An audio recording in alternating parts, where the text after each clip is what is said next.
Can you also see other things downhole? Like, say that you purchased a well from another operator, it's been shut in for however long, you don't have good, like, a wellbore diagram on it. Can you see, here's where top of fluid level is, that looks like there might be a packer down here, like, can you see all that different stuff with the travel? So part of this is that, the total blockage is the total reflection. And so with that being Okay, said, if the acoustic wave travels down the wellbore, reflects off the blockage, that's the extent of what you're going to see. Now, if the okay, liquid level is low in the well, let's just say that, you purchase a field from a previous operator that did not keep good notes, and you've got low liquid levels. You shoot an acoustic liquid level, anything that changes cross-sectional area in that wellbore is going to reflect that energy back to the source. Very similar. Our technology works very similar to such as sonar and as well as radar. right. And so you can think of it as this traveling wave. A portion of it gets ripped off and sent back to its source. And so we'll use a liner top for an example. If the wave reflects off the liner, that is going to travel back to the microphone while the main portion of the wave continues traveling to the distance of the liquid level, hits the liquid level, and then it's got to travel back past the liner again.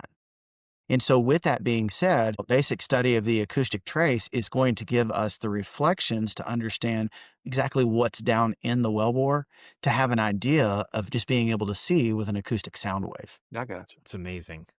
That is so cool. Like I didn't who knew that you could do that much with just sound, Like it's impressive. We do get the question quite a bit, is that, well, can we see oil water interface? No, but if we could, I probably wouldn't be sitting here. Yeah. The top of the liquid is the total blockage. And that's the thing that I I always got tell you. too, is that just because a total blockage, that doesn't mean it's liquid.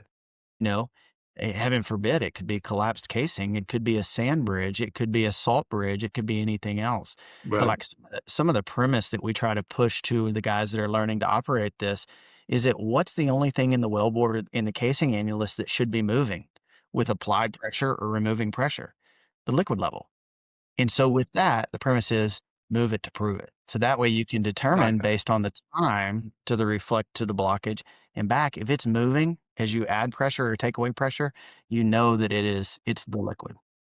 Okay, you. I so got you. they say there's no such thing as a dumb question, but I'm going to ask what I feel is probably a dumb question. There's vertical and horizontal. I'd imagine this only can measure the vertical portion of a well because I'd imagine the fluid raises up to the vertical portion, or how does that work in terms So of horizontal wells? it's pretty interesting. So this wave doesn't care whether it's vertical or horizontal. It's just reflecting off the changes in cross-sectional area. Now, typically with a horizontal well, the liquid is going to build in the heel, and so that is your total blockage. But in Hmm. reality, if there is the pathway for that wave to travel through gas, that wave will continue traveling. I've absolutely seen wells that were on production. I'll use a gas-assisted plunger lift well that I've seen recently, to whereas we had stratified flow where there was liquid down in the bottom of the lateral, but at the top it was still gas. And so that acoustic wave was able to travel through the gas, past the individual gas lift mandrels, past the end of tubing, into the lateral, and then it reflected off of the portion of the lateral where it was a down dip and a gathering of liquid in the lateral. So as long as there's a gas median for that wave to travel and there's enough energy, that wave Yeah. will travel.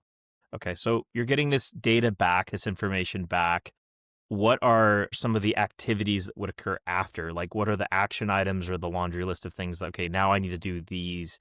Like, what are the remedies? Or is it just more of a health check that you'd be doing with this tool?